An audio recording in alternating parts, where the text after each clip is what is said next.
After bringing the company to $50 million, I was terminated in front of the whole team. "You're a good leader, but you've become a bottleneck," the new CEO said. I smiled and left quietly. He had no idea I had just acquired our main vendor.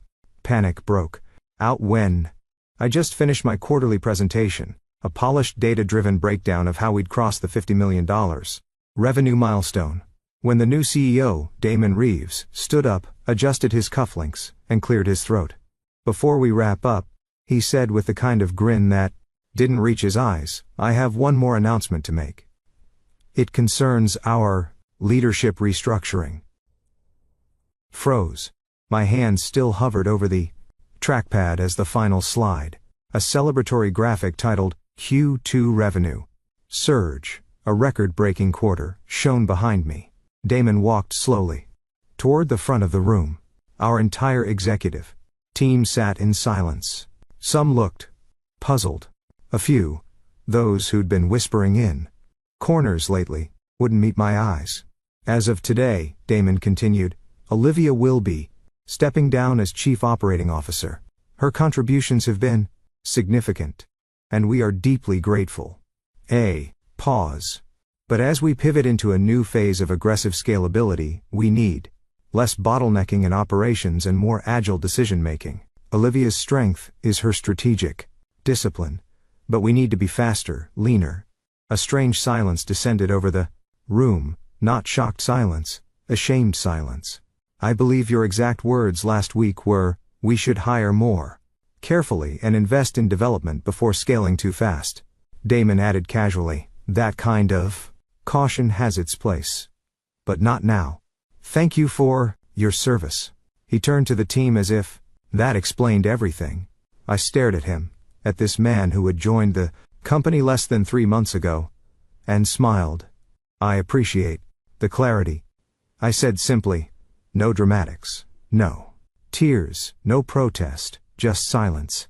Then I stepped aside as Damon took over the projector and launched into a slide titled, "Phase 2, Structural Optimization." I walked back to my office as if I were just heading to a lunch break. They didn't know. They had no idea what I'd already done. 2 months earlier, when Damon had been appointed by the board, I'd felt something shift. He came from a background of fast turnover VC firms, places where decisions were made with spreadsheets and ego, not people. From day one, he saw me not as a partner, but as an obstacle to bulldoze. I'd founded the company's original product line 6 years ago. I'd built the team. I'd written the operations manual. And when our founding CEO had stepped down due to health reasons, it was me who kept the ship from sinking. I didn't ask for praise. I asked for loyalty. I got neither. Instead, I noticed changes, meetings I wasn't invited to, strategies reversed without discussion, and a growing sense that Damon was crafting a narrative that didn't include me. Then one afternoon I overheard his assistant on speakerphone scheduling a lunch with our largest vendor, my vendor, the one I had personally negotiated contracts with for 5 years. "The idea," he told the vendors rep, "is to phase Olivia out quietly.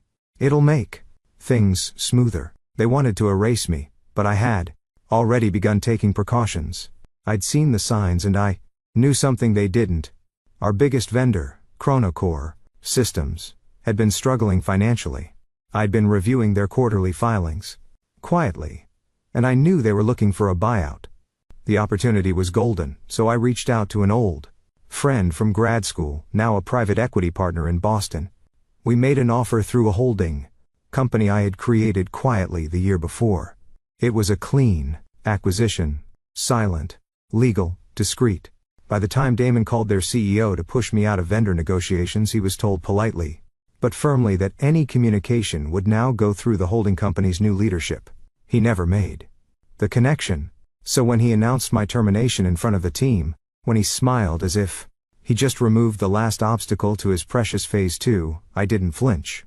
Because while Damon was sharpening his axe, I was buying the ground he stood on. Back in my office, I packed my things slowly. Family photo, the brass fountain, pen my team gave me last Christmas, a leather-bound copy of the lean Startup still full of my margin notes. I placed everything neatly in a box. Then turned to face the glass wall. Through it, I could see Damon laughing with the CFO. I smiled again. Softly this time. Tomorrow, the emails would start. The contracts would change. And in 3 days, panic would replace that smug confidence. Because the heartbeat of the company's supply chain, the one vendor they couldn't replace, was now owned by me, and I was done being quiet. Friday morning, I received a polite but cold email from HR. Subject: Transition Plan. Olivia, please complete the enclosed checklist before 5 p.m. today. We'll arrange for your severance and benefits transfer accordingly. Also, Damon asked if you'd be willing to draft a knowledge transfer document for your replacement. Best, Camille. People. Operations. I chuckled. The man fires me in front of my team, then asks for a favor like we're exchanging birthday cards. Still, I responded with a short message. Camille, I'll ensure all deliverables are documented. Regards, Olivia. It wasn't just professionalism. It was strategy. Every file I handed over would be clean, precise, and just incomplete. Enough to make them reliant on a partner they no longer controlled. And that partner? Chronocore Systems. They still hadn't put the pieces together. At 10:17 a.m. I got a call from Michelle, my attorney. They've started sniffing. She said, a junior procurement manager at your old company reached out to Chronocorp asking why they haven't signed off on a new delivery schedule. And we responded formally, cited the recent acquisition and said, the new leadership team will be handling future discussions directly. They'll escalate it by Monday, I predicted, especially when they realize how central Chronocore is to the Phase 2 rollout. They've got a dependency they didn't even think to vet, Michelle said, almost amused. Congratulations. You own their supply chain. I leaned back in my chair, staring at the stack of framed awards I hadn't packed yet. Most were for operations excellence, cost savings, strategic procurement. All earned under my watch. They used to be proud of me. Until I became inconvenient. That evening, I had dinner with Clara, one of the few people at the company I still trusted. She slid into the booth at our usual wine bar, eyes wide. Everyone's talking about it. Damon was cocky all afternoon. But around 3 p.m., his mood shifted. Something spooked him. I stirred my drink. Was it about Chronocore? She nodded. They were supposed to finalize next quarter's contract this week, but the call got bounced. Legal said something about a change in ownership structure, and now Damon's demanding answers. I raised an eyebrow. So he's finally paying attention. Clara leaned in. He doesn't know, does he? Not yet. What are you going to do? I smiled. Slow and deliberate. Nothing. I already did it. On Saturday, I received a request for a meeting, not from Damon, from their procurement lead, Trevor. Olivia. I know things ended awkwardly, but I was hoping to speak briefly about the Chronocorp contract. There seems to be some confusion internally, and you're the only one who handled those negotiations. Would you be open to a quick call? Trevor, I didn't respond, not out of pettiness, but because it wasn't my job anymore. Instead, Michelle sent a formal letter on behalf of the holding company, Verity Partners LLC, informing Techline, the parent company, that all further negotiations regarding Chronocore services would go through Verity's new client relations lead, me. Sunday evening, just after 9 p.m., my phone buzzed again. Unknown caller, Damon Reeves. 1 missed call. Voicemail. 1 new message. I didn't listen to it. Michelle had advised me not to. Let your silence be the loudest thing in the room, she'd said. And she was right. Monday morning hit like a thunderclap at Techline HQ. I woke early, brewed my coffee and pulled up the internal dashboards I still had temporary access to through the vendor portal. In red, unconfirmed, 4th quarter.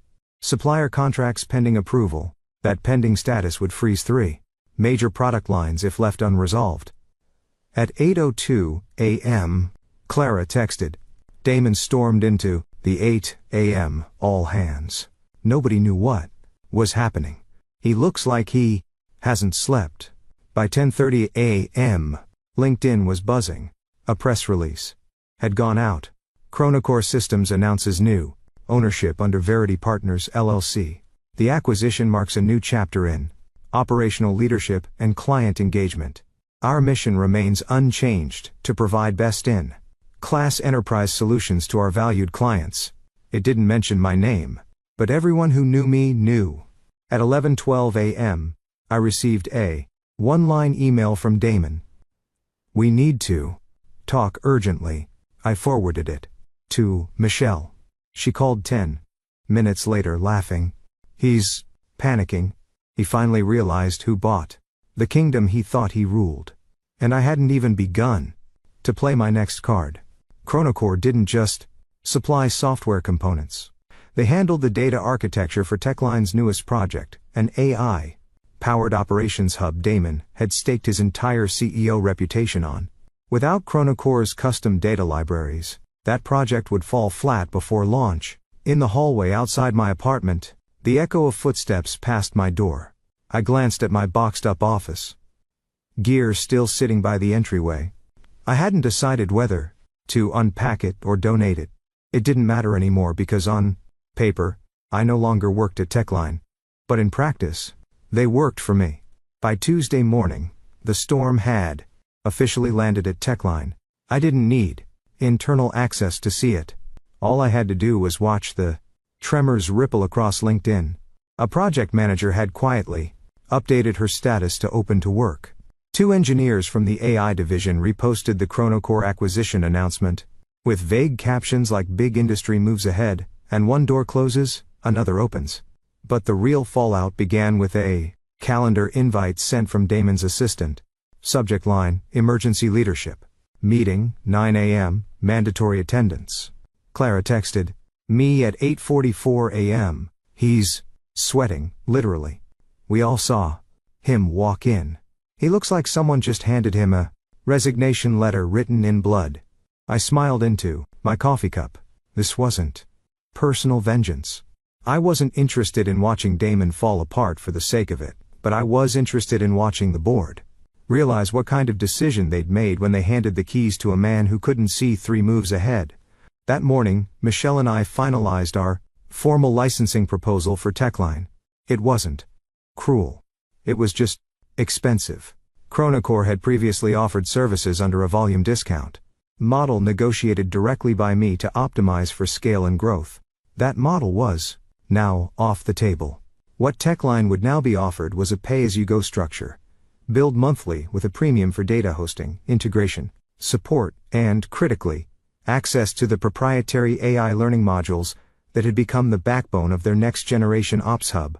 Michelle read the terms aloud again just to savor them. Standard enterprise rates plus a 22% premium for custom dependencies plus exclusivity protections. Oh, and public acknowledgement of Chronocore's new ownership, of course.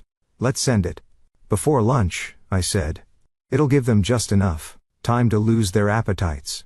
That afternoon, my phone buzzed from Clara. "Olivia, the engineers figured it out. You bought Chronocore. It's flying through Slack." Damon is livid. He pulled the entire DevOps team into a private meeting, locked door and all. A few minutes later, PS, 2, directors just asked me if you're hiring. I typed a reply but stopped short of sending it. Better to let the uncertainty do the work for me. Meanwhile, Michelle received a formal response from Techline's legal department acknowledging our offer but not accepting it. They wanted to discuss potential alternative licensing terms. Translation: they couldn't afford it, and they were hoping I'd blink. I didn't. Instead, Michelle sent a short, courteous note. As outlined in our offer, these terms are non-negotiable unless accompanied by a substantial equity stake or public acquisition offer. We understand if Techline prefers to seek other vendors. There were no other vendors. Chronocore wasn't just their provider. It was their infrastructure. It wasn't like switching office chairs. It would take at least 18 months to rebuild what we had developed. and they didn't have that kind of time. That evening, as I walked through my new office at Verity's downtown location, Chronocore's updated HQ, I noticed the construction crew finishing the glass walls on our new strategy lab. I watched the team setting up whiteboards and tech screens, and for the first time in months, I felt something I hadn't felt in a long time. Belonging. My phone buzzed again. Unknown number. Voicemail. Received. I hit play. Olivia, this is Damon. I think we need to start over. I don't know what your endgame is here, but you're putting a lot of people at risk. People who supported you for years. Just think about that. You were better than this. The arrogance wrapped in false concern made me shake my head. I had put people at risk. This man had fired me in front of a full executive team. He had pushed through reckless expansion plans, cut onboarding and Q&A budgets, and eliminated remote flexibility to boost productivity. Then blamed me when senior developers started leaving. And now, suddenly, he was the victim. Damon wasn't worried about the staff. He was worried about the board. Clara confirmed it. The next morning, he tried to spin the vendor situation as unexpected market volatility. The board wasn't having it. They asked for a full audit of supplier dependencies. He deflected. Then they brought in audit counsel. This is unraveling fast. I think he knows he's done. At noon, my inbox pinged. Subject, immediate assistance requested. From Techline Board, Chair, Richard Alvarez. Dr. Monroe, on behalf of the Board of Directors at Techline, I'd like to request a confidential meeting at your earliest availability. We are reviewing the current leadership's handling of strategic partnerships and understand you may have insights relevant to the board's assessment. Please let us know a convenient time to speak. Now that was interesting. I replied, Mr. Alvarez, I would be happy to make time later this week. Thursday or Friday morning would work well. Please let me know what suits your schedule. Respectfully, Olivia Monroe, Managing Partner, Verity Partners. As I hit send, I leaned back in my chair and looked at the framed quote on my shelf, a gift from one of my engineers back at Techline. Be the kind of leader your future self won't have to apologize for. I had no apologies to make. Because while Damon had played politics, I'd built power. And the game wasn't over. Thursday morning arrived bright and cold with a sharpness in the air that felt appropriate. I dressed carefully, a navy pantsuit with clean lines, silver cufflinks, and the sapphire ring my grandmother had left me. It was the kind of outfit that said, I don't work for you, but you'll wish I did. At exactly 9 a.m., I stepped into a private boardroom on the 32nd floor of the Halberton Tower, where the Techline board had reserved space for what they described as a confidential off-site review. The receptionist greeted me warmly. Dr. Monroe, they're expecting you. Inside, Richard Alvarez, chairman of the board, stood to greet me. Thank you for coming, Olivia. We appreciate you making the time. Of course, I said, shaking his hand. The room was quiet, paneled in dark walnut with a carafe of coffee sitting untouched on the credenza. 6 board members sat at the table, their expressions ranging from neutral to uncomfortable. They weren't sure how I'd show up. Angry? Bitter? Smug? Instead, I brought calm. I understand you've asked for some insight into the Chronocore situation, I began. Richard nodded. It's escalated beyond what we anticipated. I figured it might.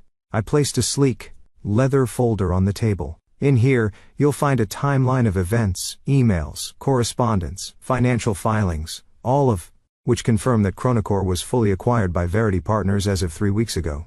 We are now the exclusive provider of your AI systems architecture and own the data modules currently powering over 60% of your next-gen rollout. Silence.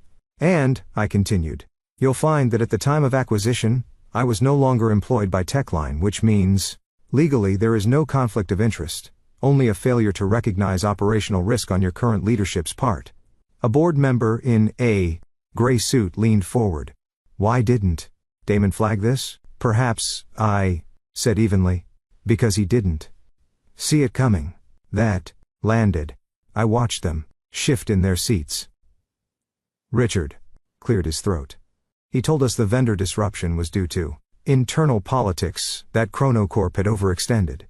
I shook my head. Chronocorp is more stable now than it's been in 5 years. What's unstable is Damon's assumption that cutting out institutional knowledge was the best path forward. I paused, then added softly, sometimes the bottleneck isn't the one who's slow. It's the one who doesn't know what they're holding back. Later that day, back at Verity's office, I met with my new executive team. We were reviewing the final terms of the updated licensing agreement Techline was now being urged to sign. It's generous, said Michelle. We even included a 6-month grace period at their old pricing tier to ease the blow. They won't see it that way, I replied. But it's fair. We're not here to punish. We're here to protect our product and set a precedent. Across the table, our CTO, Eli, pulled up a live dashboard showing incoming client inquiries. Since the press release, he said, we've had 12 enterprise-level companies reach out, some of them Techline competitors, asking about migrating to our platform. I looked at the list. 2 names jumped out immediately. I used to chase those clients for years at Techline only to be told they were out of reach. Now they were knocking on my door. By Friday, the board had called an emergency executive session. Clara kept me updated via text. Rumor is, Damon won't survive the weekend. They've pulled his calendar access. Legals involved. Also, fun side note. He just realized the DevOps team copied you on the last documentation repo before you left. The audit trails are time-stamped. It proves you were working in good faith the entire time. He's unraveling. I stared at that word, unraveling. It didn't bring me joy. It brought closure. This wasn't about revenge. This was about recognition, about being pushed aside and told, you're in the way, after 6 years of building something from the ground up. It was about showing them what happened when they dismissed the woman who had read every line of code, built every partnership, and mentored half the people now holding the company together. That evening, just before I closed my laptop for the weekend, I received another message. Subject, formal response to licensing proposal. From Richard Alvarez. Dr. Monroe. The board has reviewed the proposal from Verity Partners. We are prepared to accept the terms as outlined, including the updated pricing model, acknowledgement of new ownership, and the 6-month transition clause. We also wish to extend an apology for the way your departure was handled. We understand this does not change the past, but we hope it opens the door to a more respectful professional relationship moving forward. Thank you for your time and for reminding us what true leadership looks like. I read it twice, then once more. I forwarded it to Michelle. Her reply came instantly. Well, that's about as close to a corporate confession as you're going to get. I leaned back in my chair and watched the lights flicker across the skyline. Below, the city buzzed. People, rushing, chasing, climbing. And me? I wasn't climbing anymore. I'd already arrived. Monday morning started. Quietly, too quietly. The kind of calm that comes before the roof caves in. I arrived at Verity's headquarters just before 8 a.m., coffee in hand, and opened my inbox. There it was, a flood of overnight alerts, press inquiries, and internal updates. The story had broken. CEO ousted in corporate shakeup, Techline. Board removes Damon Reeves amid vendor crisis. The headline was everywhere. Tech blogs, financial news, even a LinkedIn trend under number leadership matters. I clicked the article, scanning for familiar names. It quoted a source close to the board saying that Damon's failure to assess critical supplier risks combined with the abrupt loss of Chronocore had caused irreversible reputational damage and left multiple product lines in jeopardy. He was out. Effective immediately. Clara confirmed it. Within the hour. It's real. Damon cleared his desk at 7 a.m. No speech. No drama. He didn't even make eye contact on the way out. The interim CEO is Richard Donovan. He used to head operations at Iron Core before their acquisition. Total cleanup guy. They're rebranding the AI Ops Hub to distance it from Phase 2. People are calling it the Ghost Project internally. She followed it with a gif of someone dumping water on a fire. I smiled. But even amid all this chaos, I didn't feel triumphant. I felt steady, resolved. Because while Damon's fall had been inevitable, what came next mattered more. At 11 a.m., I walked into our product lab for a team debrief. Our engineers were preparing a technical rollout for new enterprise clients, many of whom had reached out after seeing Techline stumble. Eli, our CTO, pulled me aside before we started. "You're not going to believe this," he said. Techline sent over a draft of the public licensing agreement. They actually included your name. I blinked. "You're joking." "Not even a little." They wrote, "Technology developed by Olivia Monroe, licensed exclusively through Verity Partners. Front and center, legal must have forced it through." I stared at the document. Seeing my name, official, public, undeniable, was like breathing in for the first time after months underwater. "They've never said it before," I whispered. "Not once. Not when I built the system. Not when it launched. Not even after the first million users." "Well," Eli said, "they're saying it now loud and clear." By Tuesday, we held a private strategy session to review the incoming migration requests. 12 former Techline clients had asked to demo our new architecture. 3 of them, had been considered untouchable accounts when I worked there. Executives would dismiss the idea before I even finished my pitch, but now they were knocking. Not because of a flashy deck or clever marketing, but because they finally saw what I had always been saying. The value wasn't in the brand. It was in the work. That afternoon, I received a call from someone I hadn't spoken to in years, Layla Grant. She'd been one of the only other senior women in Techline's leadership during my early years. Smart, ambitious, empathetic, but driven. We'd worked side by side until she was edged out 2 years before me during another realignment. "Olivia," she said, "I've been watching this whole thing unfold. You have no idea what it's done for the women still in tech, especially those 40. I was quiet for a moment, unsure how to respond. "You didn't just win," Layla continued. "You proved that dignity and patience can coexist with strategy, that you can outthink someone without stooping to their level. It's rare, and it's powerful." Her words stayed with me long after we ended the call.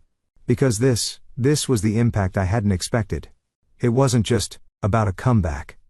It was about a message. You can fight back without becoming the villain.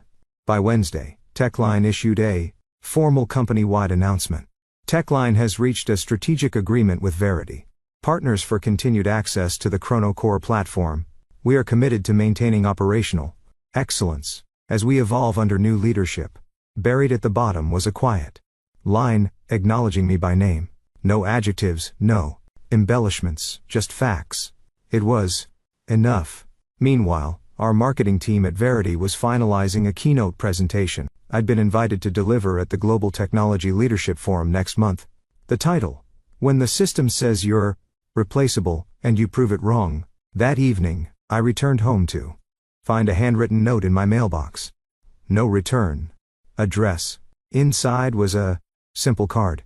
One line. "You've become the story I tell my daughter when she thinks she's not strong enough." No name. No signature. Just that. I held the card to my chest and let myself feel it. Not pride. Not vengeance. Just clarity. This wasn't about what they had taken from me. It was about what I had reclaimed. My name, my work, my worth, and I wasn't done yet. 1 year after I carried my things out of Techline's glass tower in a plain cardboard box, I walked into Verity's headquarters as the morning light spilled across the polished floor. It felt like a quiet milestone. No fanfare, no announcements, just the gentle click of my heels, and the steady of a company I had rebuilt from the ground up. As I made my way to my office, Eli waved me down from the strategy room. "You're going to want to see this," he said, gesturing me over with a grin. I stepped inside to find our analytics dashboard on the wall, cycling through live data from our clients. The numbers were impossible to ignore. Client retention, 98% new enterprise onboardings, 14 in the last quarter. Revenue growth, up 31% year over year. Then Eli brought up the most satisfying figure. Techline's projected market share loss, 27% net migration to Verity Infrastructure, 9 of their top 20 former accounts. "They tried to downplay it at first," Eli said, "but investors are asking questions. And now, finally, they're answering." I blinked. Answering? How? He turned the screen to show me the official statement just posted on Techline's investor relations site. "We acknowledge that strategic missteps, including the mishandling of key partnerships, contributed to the challenges we faced last year. We also recognize the foundational work of former executives, including Olivia Monroe, in building the operational systems that continue to shape the market." They said it, not just behind closed doors, not whispered an apology publicly. My name in print, attached to my work. I leaned against the table, quiet for a moment. Eli watched me, then added, "It's not everything, but it's something." "It's enough," I said. I didn't need credit. I needed truth. Later that day, I reviewed the latest reports from our legal team. 3 more licensing agreements were finalized. One of them had been Techline's oldest partner, now fully transitioned to our system. Michelle sent me a message shortly after. "You know they're going to try to buy time with new branding, new leadership and PR campaigns. But the core problem still stands. They forgot the people who built their foundation, and you reminded them without ever raising your voice." I didn't reply immediately. I just sat there, rereading her message, letting it settle. Because that was it, wasn't it? All the strategy, all the quiet moves, all the times I stayed calm when they expected me to break. It wasn't about ego. It was about proving that grace and power aren't mutually exclusive. That evening, as I walked through Verity's quiet halls, I noticed something new. Near the entryway, a framed plaque, one I hadn't approved but immediately recognized. It read, "The real legacy of innovation is not the product. It's the people who make it possible." Underneath it, in smaller text, was my name. I stood there for a long time, staring at the reflection of the hallway lights in the glass. Then my phone buzzed in my coat pocket. It was a message from Clara. "Just wanted you to know, I officially start Monday. Thank you for keeping the door open. It feels like I'm coming home." I smiled. Clara had been one of the last to leave Techline, loyal to a fault, but now finally ready to grow beyond what that place ever allowed her to become. "Welcome back," I replied. "There's so much more we're going to build." At home that night, I pulled a small box from the back of my closet. It still held some things from that final day at Techline. My mug, my team's farewell note, the pen they gave me when we crossed $50 million in revenue. I looked at each item, not with sadness, but with clarity, because those years hadn't been wasted. They had shaped me, tempered me. They had made this moment possible. A year ago, they told me I was a bottleneck. What they never understood was that I wasn't holding the company back. I was holding it together. And now I was building something even stronger on my own terms, with the right people, and with my name exactly where it belonged, not hidden in the footnotes, not tucked in someone else's speech, but written clearly, boldly, permanently at the top.